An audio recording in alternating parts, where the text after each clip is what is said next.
Ассаламу алейкум, дорогие друзья! Сегодня, 21 октября, в день пятничной молитвы, в пятницу, к нам в гости в город Грозный приехали наши братья из Дагестана. Это клуб «Кавказ» ВС-140. Это любители автомобилей определенной марки, автомобилей Mercedes. Около 50 наших братьев-дагестанцев на автомобилях приехали. Это для многих из них это первая такая поездка в Чеченскую Республику. Впервые многие увидели город Грозный. Сегодня целый день здесь будут вместе с нашими ребятами. Они приехали по приглашению молодежного движения «Ахмат». И большое спасибо и мэрии Грозного, и Министерству внутренних дел, и другим службам, которые поддержали этот проект, помогают нам. Проект проводится при поддержке куратора молодежного движения «Ахмат» Ибрагима Закриева, первого заместителя председателя правительства.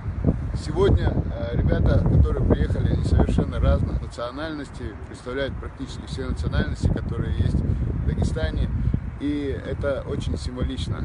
И этот автопробег, который они сегодня проводят, он посвящен деятельностью. Ребята сами вышли с инициативой, наши братья-дагестанцы, вышли с инициативой, чтобы посвятить этот пробег в поддержку деятельности нашего главы Чеченской Республики, героя России Рамзана Ахматовича Кадырова, в поддержку той его деятельности, которую он проводит против наркомании.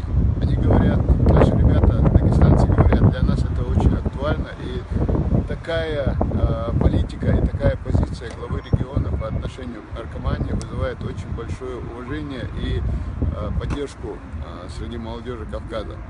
Аллаху Акбар!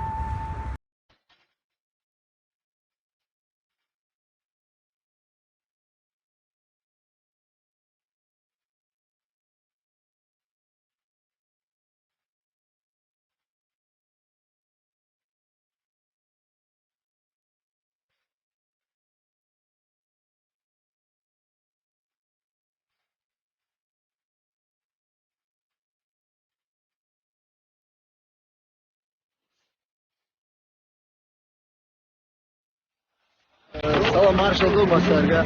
Эту поездку мы посвящаем последней объявленной борьбе Рамзана Ахматовича, борьбе против наркомании.